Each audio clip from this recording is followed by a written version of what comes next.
Are you a deviant? You know, like those of us who binge watch serial killer programs, laugh at the stupid shit people do, and revel in anything adult? Well, you found your people. Join us as we crack open the door to the padded cell and release the insanely stupid, the weirdly wonderful, and those who choose to live outside societal norms. We'll delve into the strange, the macabre, the sexy, and the outrageous. So, if you're a deviant, then you have your place with us in the padded cell. Hello and welcome to episode 44 of the Padded Cell Podcast. I'm Vicky. I'm Nancy. You haven't done that for a little while, have you? No. I feel like you should pre-warn me when we're going to do names. I just sort of like look over and go, I'm Vicky. It's like a big wide-eyed prompt, isn't it? Oh, you've got it down now, you're fine. Episode 44. We've been planning our 1 year episode. It's going to get filmed approaching, soon. isn't it? Yeah. Really looking forward to it. As we said in the previous episode, Jacob's made us a new desk. But I did hint that we had some other things to come in the last episode. And what we're going to have is a new backdrop and a neon sign. Not the wonky TV. Not the wonky TV. Everybody keeps saying, can you somebody straighten that TV? Honestly, Dylan, I've had loads, you know. It's not that bad at the minute. Do you know what? Today, it's not bad at all. But there was one particular episode and it was very wonky. Really on the wonk. And the amount of people, I mean, you know, yeah, love your podcast, but can you straighten the telly in the background? It's really discombobulating. And the fingerprints on it. Oh, there's fingerprints. You can't see the fingerprints. I can't see the fingerprints. Okay. Yeah, she's just making a point there, Dylan. So we're getting a new backdrop and we're getting an amazing neon green Padded Cell Podcast sign. So we're going to be all posh, but we're going to launch it on our 1 year anniversary episode. And more information will be released about that as we get closer. But we'll be able to fit more of us on this desk, which is a bit of a hint. Yep. As to what might be happening in that episode. Can't wait. Orgy. I don't think Jacob would be very happy with that. Boo. I'm not coming. You're not coming unless Jacob agrees to an orgy. He's actually in the background. I'm not too sure that he just heard that. Anyway, I am totally buzzing after live episode here. That was really fun, wasn't it? So it's no secret. I have told people before that we record 2 episodes at a time just because of our busy schedule, really. And an awful lot of work goes in behind the scenes to plan these episodes. And if I had to do that week in, week out, I would just feel like my whole life was being taken over by rabbit holes of research. So now I actually put 2 days aside and I just do everything research and planning. And then it's just once a fortnight I have to do that then. But also, we feed off other episodes as well, don't we? So we've just done one and I'm bouncing now after the other one. I wonder now, keeps the energy weird. up. Weird for the people watching now, knowing that we've just carried on after we've just gone, boop, bye. Yeah. And they'll be like, oh. Yeah, because we're still feeding off that energy. Yeah. They've been sleeping for a week. Yeah. But I really, really enjoyed it. I loved the interaction. For those that didn't join us live, you need to be a Patreon to do that. It's just £3.50 a month. It's not much at all. You haven't got to sign up for a year. You can just sign up for a month. You can see all the boss stuff that's there. But if you don't just sign up for a month and you carry on going, you'll get to see live episodes every fortnight now, as well as other bonus stuff. They got to see some behind the scenes stuff, didn't they, this time? So an awful lot. So yeah, Nancy was getting changed in the background over there. That wasn't actually on camera, but I did get a photograph, which might have been shared in our OG100 WhatsApp group by now. I'm sure it has. As long as they tip me. Well, you got your boobas out this morning, didn't you, actually, on the WhatsApp group?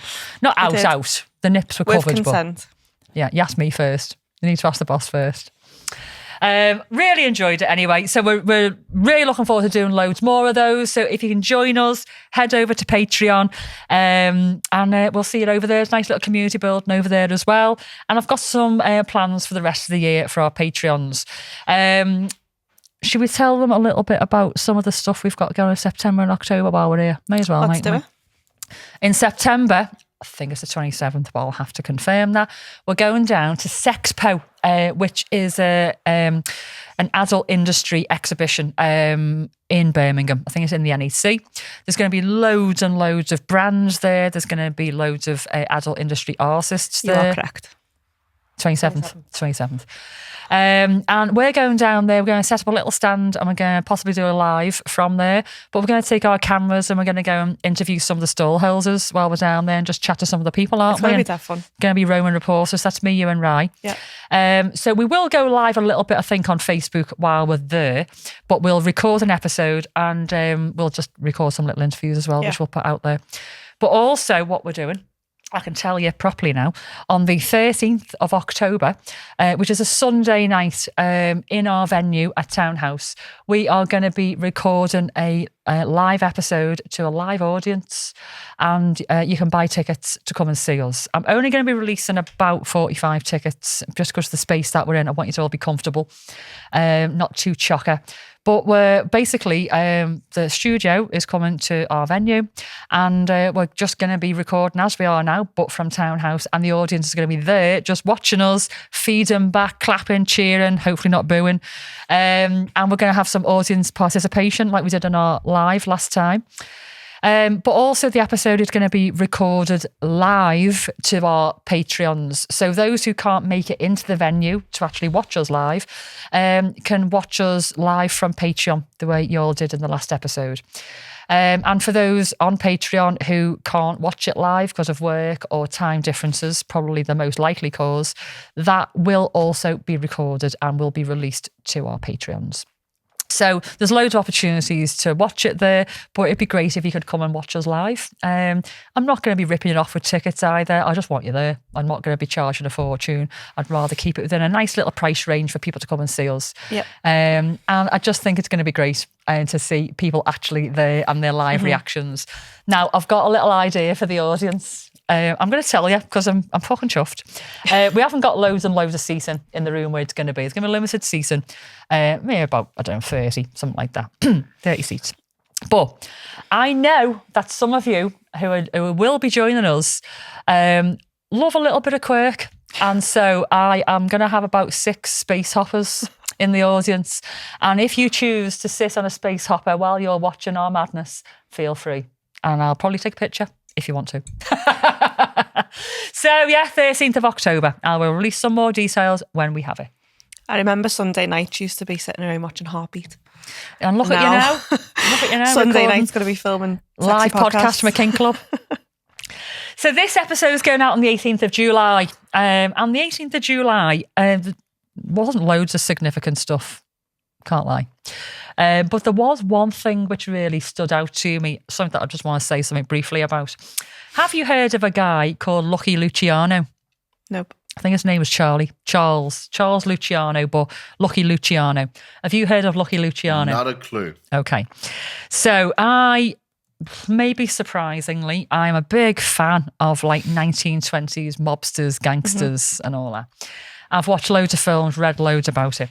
Now, Lucky Luciano was a mobster gangster in the 1920s in the New York area, around the same time of Al Capone, the Dutchman, that kind of thing.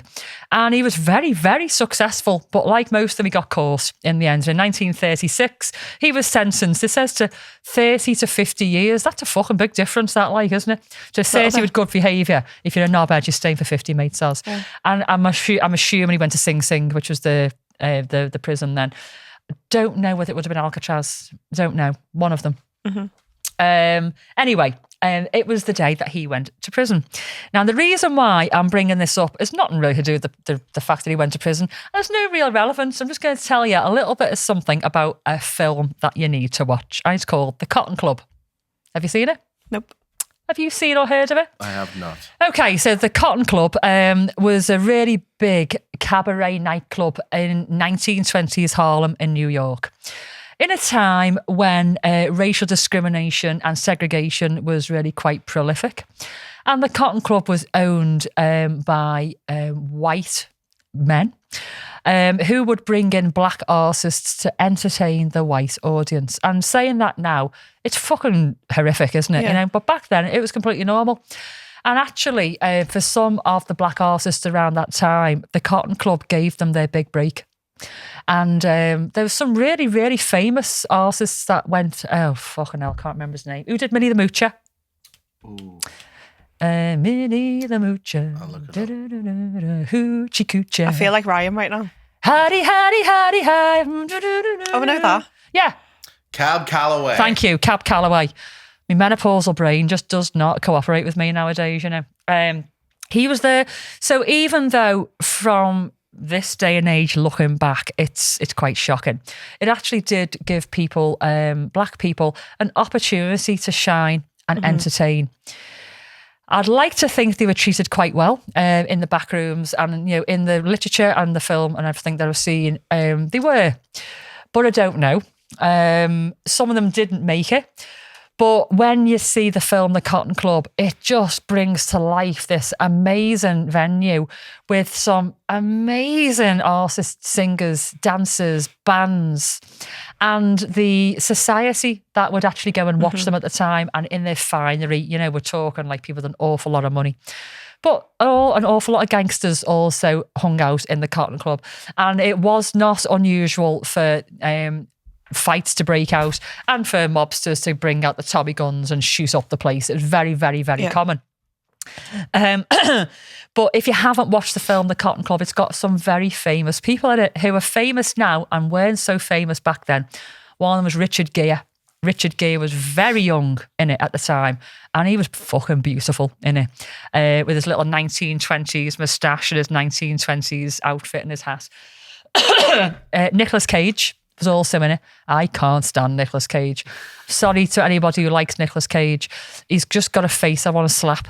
Does anyone like Nicolas Cage though? He's got a swinging jaw. He's one of those people, isn't he? He's got like, I just want to go, fuck off, and smack the jaw back into action. And his eyes are always look like he's fucking been on can of cake. He plays himself every time. Even when he played the guy on the motorbike on fire, I don't know what that was called. Ghost Rider. Thank you. Jimmy watched it. And I'm like, this might be different. He's a ghost on a bike who goes on fire. No, it was Nicolas Cage playing himself with CGI fucking fire on a motorbike. It was shit. I do like National Treasure though. He's trying to be Indiana Jones. He's a jog Indiana Jones with a fucking swinging jaw. I just don't like him. Anyway, in the Cotton Club, he got shot in the end multiple times in a shop, trying to be a smart arse little fucking scrote, and some mobster got him, and they put about 100 bullets in him, and it was the fucking best part of the movie. I was like, thank God for that! Nicolas Cage is dead. Get off the fence, Vic. Fucking hell. Yeah, it's a bit drafty on my fence. Anyway, but the Cotton Club, the outfits in it, the musical score, I've actually got the album, I had it imported, and it's outstanding. It's probably one of the most underrated films of the 80s. It was amazing. But Lucky Luciano, when he came up in my research as going to jail today, I went, do you know what? I'm going to tell you all about the Cotton Club. Yeah, I think you can probably get it on most streaming services, and you can't buy the soundtrack readily available. It's got to be imported. But please watch it. When you just want something a little bit uplifting, something easy to watch, a little bit of history thrown in there as well, watch it. It's outstanding. And Lucky Luciano is in there as well. Give that a little watch tonight while it's really, really good. There's some great characters in there. They play the original characters very, very, very well. But as actors, you'll recognise them. You'll go, oh, that's blah, blah out of that film before they were really famous. So a lot of people cut their teeth on this film and did very, very well in it. Right, so we haven't got loads and loads of time today. So I am just going to move straight on to my Lady C segment. I've got my Yes Mistress t-shirt on. If you weren't watching the last episode, we had a little giveaway to the people watching live. And we're going to do that, I think, maybe not every time. I haven't got enough giveaways. Be giving myself away in the end. We had a little giveaway, a little competition, and we asked our Patreons to name our new little mascot. Robin sent us this from Canada, and it's got like a little removable gag as its boss, isn't it? So good. That's cool. And somebody came up with the name Gape, and it was Kelly. So Kelly is winning this T-shirt, not this actual T-shirt. Obviously, you're going to get your own T-shirt. Then again, I could actually say to people, put 100 quid in the Little Wise Guys charity box and you can actually have my worn one and I won't wash it. No, you're not having my my socks knickers. if you want. Here's me going to knickers. So, got my latest T-shirt on. So we're going to talk a little bit about submission because when I was here last with Ryan, obviously you haven't watched the episode yet, we were talking about male domination. Mm-hmm. It was really, really well received. Not just the guys, girls really enjoyed it as well because the dynamic is different between male dominance and female dominance. Yep. So they really enjoyed hearing about the differences. Sorry, quick slurp. So I just want to talk a little bit about submission and why people submit because I did the one last time because people were asking me about male dominance and what the differences are. And they got a lot from it, but they said, well, what about submission? There's loads of submissives out here. Why do they submit? So we've talked about submissives before. I am not going to give you any definitions. You should have watched previous episodes. And if you haven't, go and do some homework. So is this from a male perspective? This is from both. Oh, both. Actually. But most of what I'm saying, I think mostly male submissives would probably relate to it more. But absolutely, it relates to female submissives. There might just be a few more little additional things with female submissives. If you want to throw that in as we're talking, feel free. So why do people engage in submissive activities? We're not talking about bottom here. Submissives who say, yes, sir, no, sir, yes, mistress, no, mistress, please, thank you. They act out, do whatever it is that you want them to do, basically. And they are more than happy to do that. So why? Now, there's loads and loads, actually. And when I was really drilling down it, I'm like, gosh, it's actually a really complex subject. So psychological relief it probably comes top of the list. And that is the release of stress and pressure from daily life and escapism from daily life. We've talked about it loads. So that does come top of the list. So people that have got really stressful jobs or a home life, they tend to submit because they want to hand over control to somebody else and just be free from any decision making, basically. And it sounds wonderful, and it is. Yeah, it is. It's very, very therapeutic. Let's put it that way. So a form of psychological relief. Now, something else which came up in my research, actually, which I didn't really drill down on myself when I was doing my own notes, and it's exploration of identity. So what I said here was engaging in BDSM can be a way for individuals to explore different facets of their identity. So submitting allows them to express parts of themselves they might not otherwise get to experience in their everyday lives. So it might be that, you know, they want to be, they want to be servitude submissives, but they're a lawyer and they have somebody doing everything for them. But they like actually looking after somebody or pampering somebody else, but they just didn't get the opportunity to do that. And so by being a submissive, possibly at an event or to a person, they get the opportunity to look after somebody else in that very loving servitude kind of way. So it fulfills that part of their personality that they wouldn't normally be able to. Trust and intimacy, I think this is massive, and I'm sure you get this with Sid.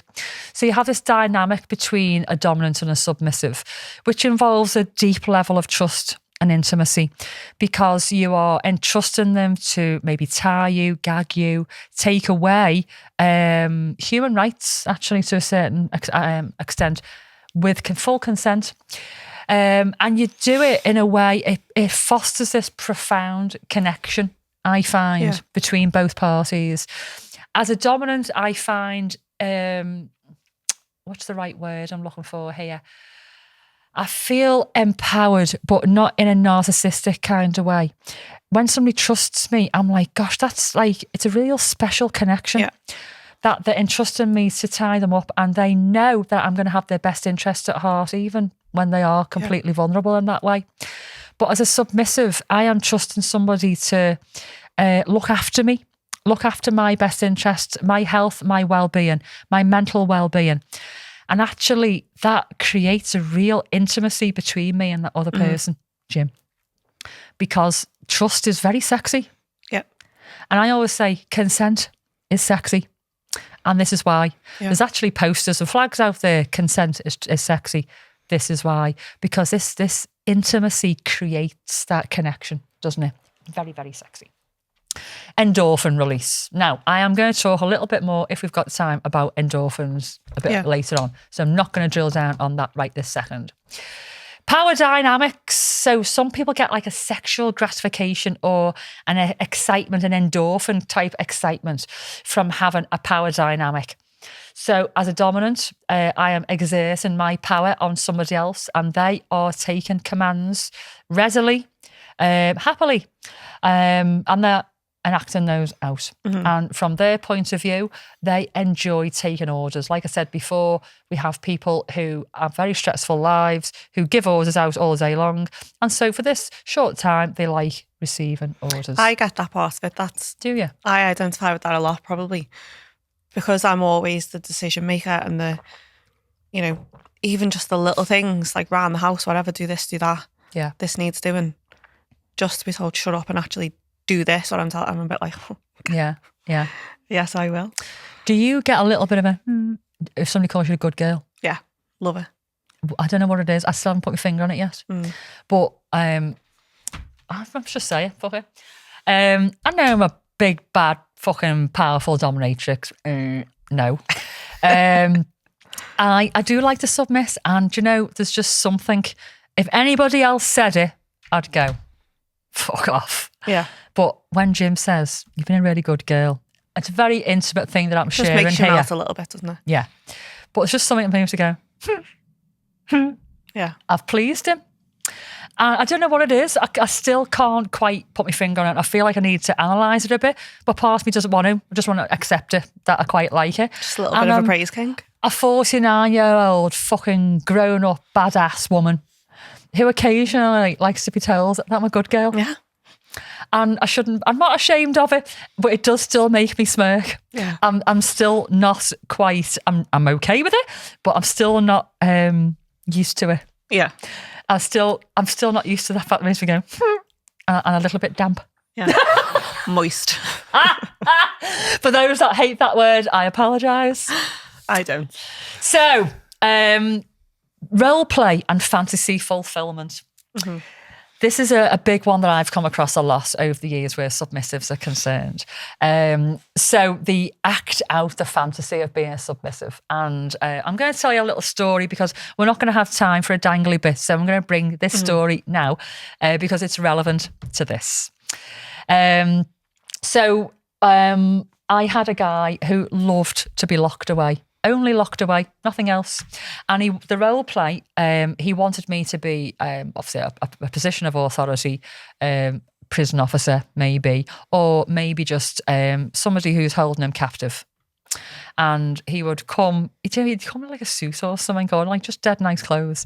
And then he'd just come down the stairs looking like dead pathetic in like these like dirty chewing gum white pants, like undies with holes in, like proper like slave type, what I'd imagine slave pants to be, with like shackles on, proper shackles, and he'd have shackles around his ankles, not attached to walk down the stairs. I'd attach them. And he just asked to be put in a cage or the cell for like 3, 4, 5 hours. And I mean, I've had a few people like this actually, but this particular guy, you know, he wanted me to like call him for everything. You're like, you little fucking worm. You know, wiped it off my shoe and all this kind of thing. And I'd just like push him into the cell and he'd like exaggerated, throw himself into the corner, rattle on his chains as he's going, possibly like, you know, losing his pants on the floor. Oh no. Can't get up.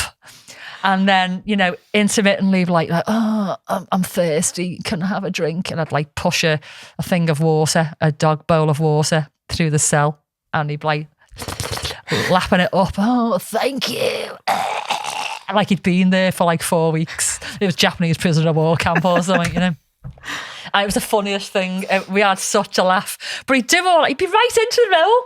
And so I would feed off him, and I'd be like you know, me batting up and down the cell bars and everything like that, going, "You're looking at me, look away.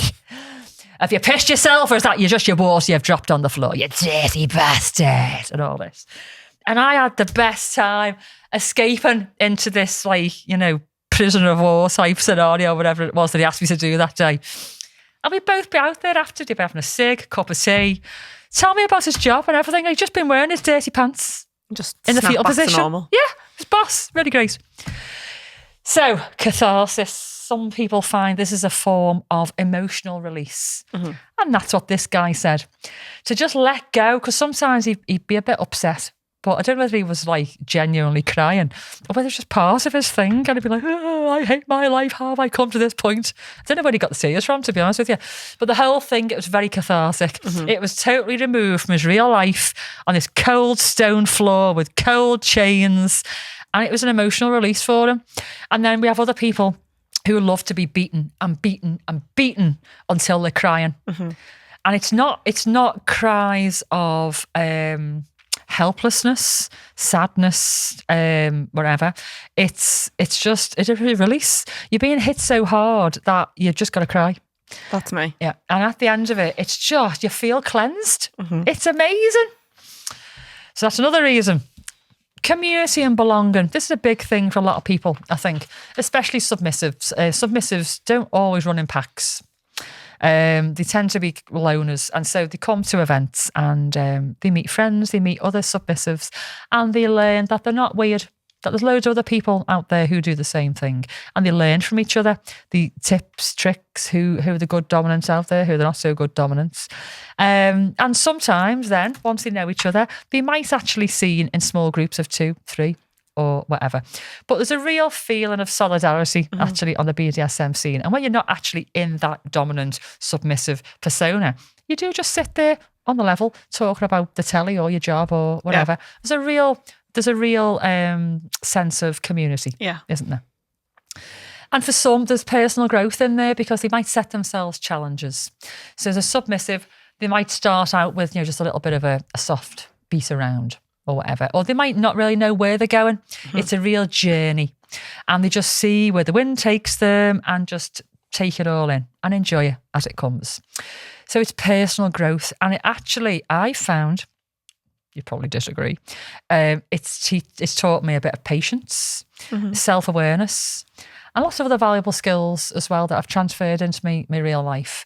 Some of it is listening and watching and reading body language, actually, as well. The body language is a real thing. Watching somebody in that vulnerable state, watching for little nuances to make sure that they're okay. You're checking in on their well-being without actually asking them. Reading body language has become quite a big skill for me, especially. So real journey of personal growth for all of us, but definitely submissives, I think, because they're quite vulnerable. You're finding their way.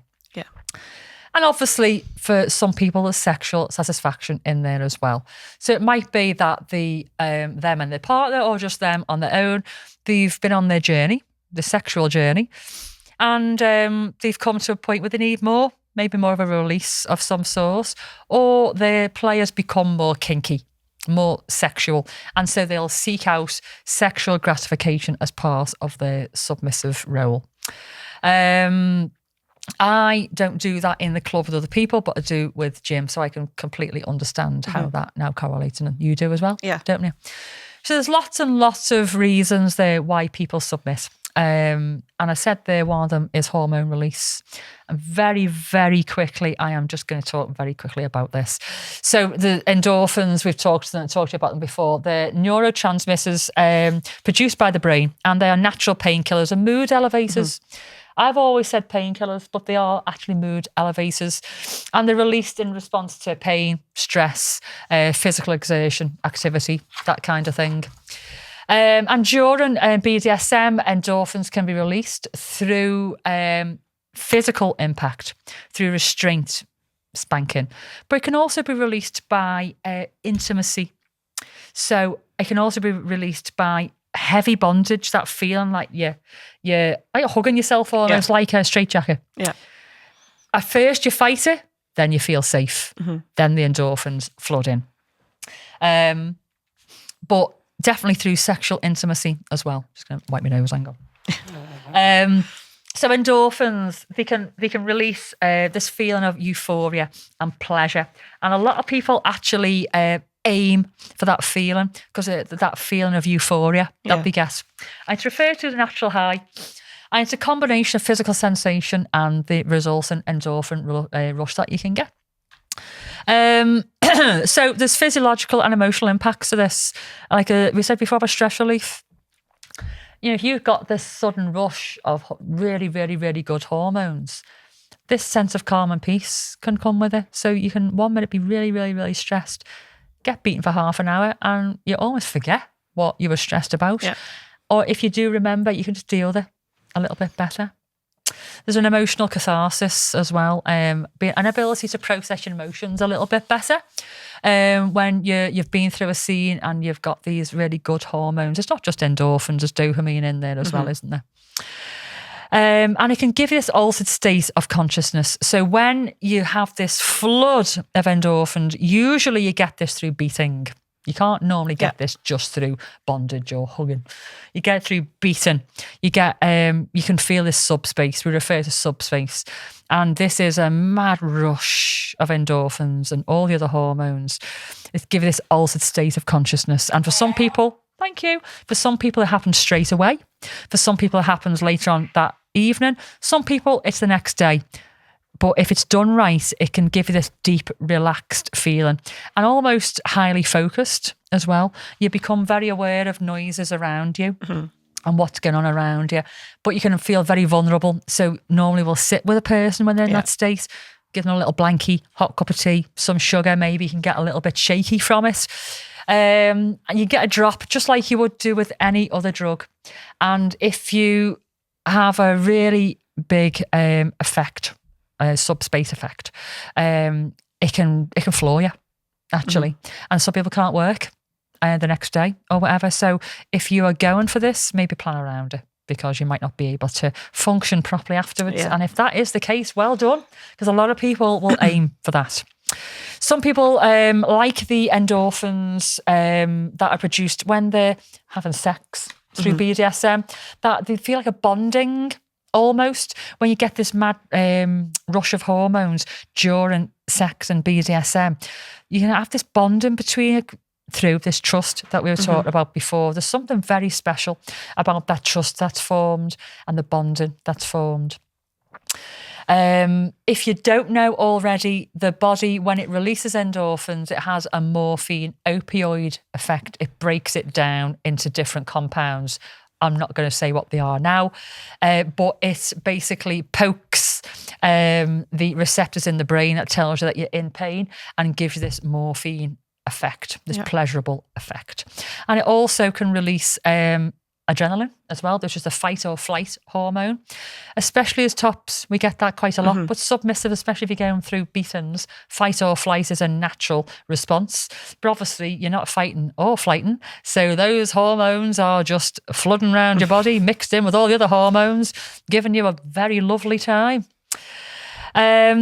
There's also a little thing with endorphins. I was reading some research. It's like this reward system. So it's saying here, the brain's reward system is activated by endorphins, reinforcing the pleasurable aspects of BDSM activities and potentially creating a desire to repeat the experience. So like when you give a dog a treat. Yeah.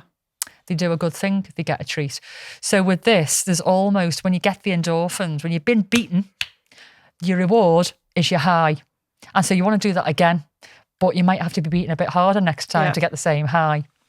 So there's all that as well. So there's a little bit there about submission and endorphins. I have got more notes there, but I'm very aware that we are short on time, so I'm not going to go through them all. But we've had an awful lot of people asking about what it is about submission and why people do it. So I wanted to just go over that a little bit and explode some myths and talk a little bit more about hormones. Because we keep talking about hormones, but we haven't talked in depth about them. So it's a little bit more information. It's made me feel like I want to go home and ask for a beating. Oh, if you do, tell me about it. I will. Right. So before we finish, we've got a couple of minutes. I want to do a little fetish factoid. It's a bit of a rank one. Oh. No, it's not shit. What's new? It's not vomit. Not like that. It makes you just go a little bit like, Okay, so have you heard of ocular linctus? Ocular linctus? No. How about you? I have not heard of it. I'm going to assume it's something to do with your eyes. Yes. Oculo, eyes. Linctus. What do you think that is in Latin? I feel like it's snot or something horrible. Oh, where's your mind going, Linctus?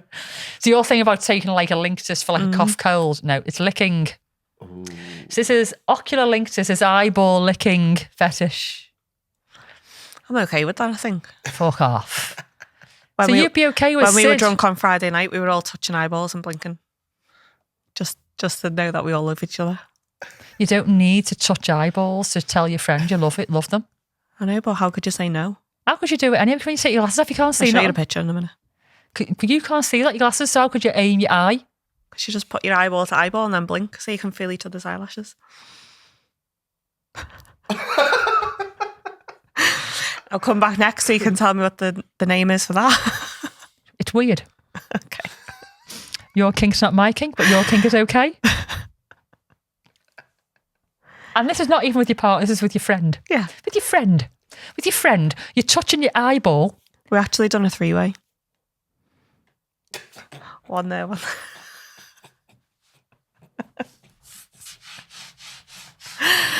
Anyway, back to you. How'd you do a 3-way eyeball thing? How'd you have fit to all your face eyeballs in? separate ways. So the person that starts... So kind of like top and So tail. you get a left eyeball there, and then the other person gives you the right eyeball. Yeah. How'd you keep your eyes And I open? was just in the middle. How'd you not blink? When something comes towards you, you just blink. How can you actually touch eye? Will you open your eyes? Are you saying like that? like you don't want to touch eyeballs with me? I don't want to touch eyeballs with you. Eyeballs hold bacteria, you know. It's in here. We've I shared read it. worse. Google said. We've shared worse. Okay, I might have to come back to this. But anyway, licking somebody else's eyeball is nothing now compared to you fucking touching your best mate's eyeball. Both of them. I mean, I don't even know why I'm doing this now, but it's nothing. Would you not lick an eyeball? No! Why would you lick an eyeball? Curiosity. I don't need to be curious about it. Anyway, it says it's actually oculophilia, but the ocular linctus is the actual licking of the eyeball. What you've got is oculophilia, which is just like a bit of a kink or a fetish or just like a little fun thing to do with eyeballs. I'd rather just not do anything with my eyeballs apart from look out of them and rub them every now and then when I'm tired. I love that.